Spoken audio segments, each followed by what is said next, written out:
Hello my dear friends, welcome to my channel. आज मैं आप लोगों के लिए लेके आई हूँ सुपर डुपर हेल्दी लड्डुओं की रेसिपी। आप सबको पता है विंटर सीज़न आने वाले हैं। ऐसे में हमें अपने बच्चों को कुछ ऐसा खिलाना चाहिए जिससे कि उनकी इम्यूनिटी इंक्रीज़ हो, ताकि वो बार बार बीमार ना पड़े। और साथ ही अगर ये लड्डू ऐसे हों जिससे कि उनका दिमाग भी तेज़ हो तो फिर क्या कहने। तो चलिए फिर अपने लड्डू बनाने की रेसिपी हम शुरू करते हैं। सबसे पहले इंग्रेडिएंट्स की बात करें, हमने इन लड्डुओं को बनाने के लिए टोटल 6 इंग्रेडिएंट्स यूज़ किए हैं। सबसे पहले हमें चाहिए 250 ग्राम डेट्स या खजूर, जिनको हमने सीड्स निकाल के रफली चॉप कर लिया है। फिर हमें चाहिए 250 ग्राम मखाना। मखाना हम पहले घी में रोस्ट करेंगे और उसके बाद हम कट करेंगे। फिर हमें चाहिए 250 ग्राम काजू, जिनको हमने रफली चॉप कर लिया है, छोटे छोटे टुकड़ों में कट कर लिया है। फिर हमें चाहिए 250 ग्राम फ्लैक्स सीड्स, या जिसे हम अलसी भी बोलते हैं। उसके बाद हमें चाहिए 250 ग्राम आलमंड्स या बादाम, इनको भी हमें रफली चॉप करना है। फिर हमें चाहिए 250 ग्राम रेजिन्स या किशमिश। अब हम फ्लेम ऑन करते हैं और पैन गरम करते हैं। फ्लेम को हम यहाँ पे लो ही रखेंगे और इस स्टेप में हम पैन में कोई भी घी या ऑयल नहीं यूज़ करेंगे। फ्लैक्स सीड्स हम ड्राई रोस्ट ही करने वाले हैं।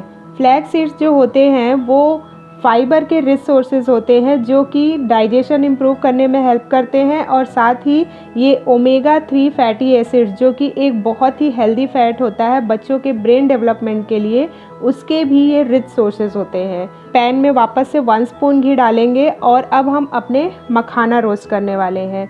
मखाना रोस्ट करते वक्त आप ध्यान दीजिए कि घी जो है वो आप केवल 1 ही स्पून डालें, क्योंकि आप चाहे कितना भी घी डाल दो वो मखाना पूरा का पूरा घी एब्जॉर्ब कर लेगा।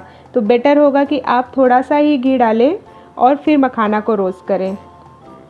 मखाने को आप हाथ से फोड़ के देख लें, अगर वो अच्छी तरह से हाथ से फूट जाते हैं इसका मतलब कि आपका मखाना अच्छे से रोस्ट हो चुका है। और इस पूरी प्रोसेस में आप ध्यान रखें कि आपका जो फ्लेम है वो हमेशा लो ही होना चाहिए। आप फ्लेम को तेज़ नहीं करोगे और ना ही मीडियम फ्लेम पे। अब हमने वापस से 1 स्पून घी डाला है और अब हम बादाम को रोस्ट करने वाले हैं। मैं यहाँ हर स्टेप में अलग अलग से घी डाल रही हूँ, क्योंकि हर इंग्रेडिएंट्स को रोस्ट होने में टाइम अलग अलग लगता है, ताकि कोई इंग्रेडिएंट्स जो है वो जलने ना पाए।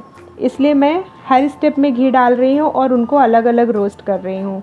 मैंने वापस से 1 स्पून घी डाला है और अब मैं काजू रोस्ट करने वाली हूँ। काजू जो है वो बहुत जल्दी रोस्ट हो जाते हैं। इन लड्डुओं को बनाने के लिए हर स्टेप में मैं घी यूज़ कर रही हूँ। अगर आप मुझे फॉलो कर रहे होंगे तो मैंने अभी कुछ दिन पहले ही एक पैन केक की रेसिपी शेयर की थी, जिसमें मैंने बताया था कि बच्चों को घी खिलाना कितना इम्पॉर्टेंट होता है, क्योंकि घी में बहुत ही हेल्दी फैट्स होते हैं जो कि बच्चों के ब्रेन डेवलपमेंट और ओवरऑल बॉडी डेवलपमेंट में बहुत फ़ायदेमंद होते हैं। हमने यहाँ काजू भी रोस्ट कर लिया और उनको साइड में निकाल के रख लिया है। अब हम वापस से पैन में 1 स्पून घी डालेंगे और अब हमारे रेजिन्स जो बचे हुए हैं किशमिश, अब हम उनको रोस्ट करेंगे। किशमिश रोस्ट करते वक्त आप ध्यान दें कि इनको कंटिन्यूअस चलाते रहें, क्योंकि किशमिश जो है वो बहुत जल्दी जल जाते हैं। तो इनको कंटिन्यूअस हिलाते हुए ही आप रोस्ट करें। हमने जो अपने मखाने रोस्ट किए थे उनको हाथ से ही फोड़ के हम अपने ड्राई फ्रूट के मिक्स में ऐड करने वाले हैं। आपको यहाँ पे किसी नाइफ़ की ज़रूरत नहीं है। हमारे किशमिश भी रोस्ट हो चुके हैं। अब हमने उनको अपने ड्राई फ्रूट मिक्स में ऐड कर दिए हैं। अब हम वापस से 1 स्पून घी डालने वाले हैं पैन में, और अब हमारे जो बचे हुए खजूर हैं उनको ऐड करेंगे पैन में। खजूर जो होते हैं वो कैल्शियम और मैग्नीशियम के रिच सोर्सेज होते हैं, जो कि बच्चों के बोन्स डेवलपमेंट के लिए बहुत ज़रूरी होता है। तो खजूर बच्चों को खिलाना बहुत इम्पॉर्टेंट होता है। खजूर चलाते वक्त आप ध्यान दें कि खजूर, अगर आप स्टील की कढ़ाई यूज़ कर रहे हैं मेरी तरह, तो खजूर थोड़े से चिपकेंगे कढ़ाई में। तो आप बहुत ही पेशेंस के साथ धीरे धीरे इसको चलाइए।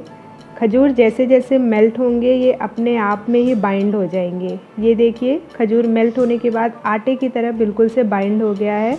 अब हम यहाँ पे इसको कढ़ाई से डायरेक्ट निकाल के हम अपने ड्राई फ्रूट मिक्स में ऐड करने वाले हैं।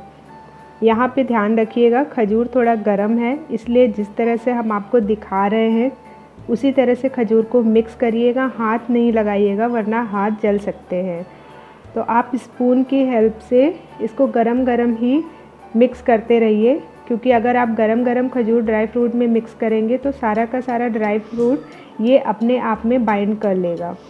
और जब खजूर इतना ठंडा हो जाए कि आप उसको आसानी से हाथ से हैंडल कर सकते हैं तो आप हाथ से उसको अच्छी तरह से मिक्स कर लीजिए। हमने इन लड्डू को बनाने के लिए किशमिश यूज़ किया है। किशमिश जो होता है वो आयरन का बहुत ही रिच सोर्स होता है। तो ऐसे बच्चे जो कि एनीमिक होते हैं, एनीमिक मतलब जिन बच्चों में खून की कमी होती है, उनके लिए ये किशमिश बहुत फ़ायदेमंद होता है, क्योंकि किशमिश जो है वो बॉडी में खून को बढ़ाता है।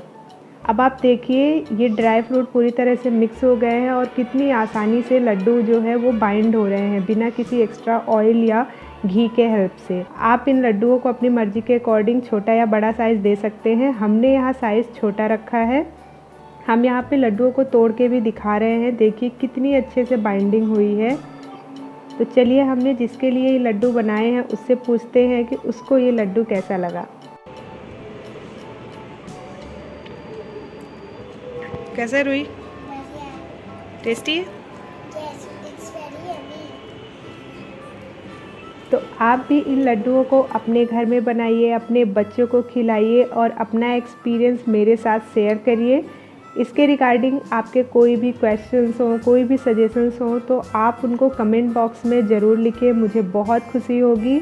और इसी तरह बच्चों के लिए हेल्दी रेसिपीज़ और एजुकेशनल वीडियोस के लिए आप मेरे चैनल को सब्सक्राइब करिए, वीडियो को लाइक करिए और अपने दोस्तों के साथ शेयर करिए। मिलते हैं नेक्स्ट वीडियो में। Till then bye bye, take care.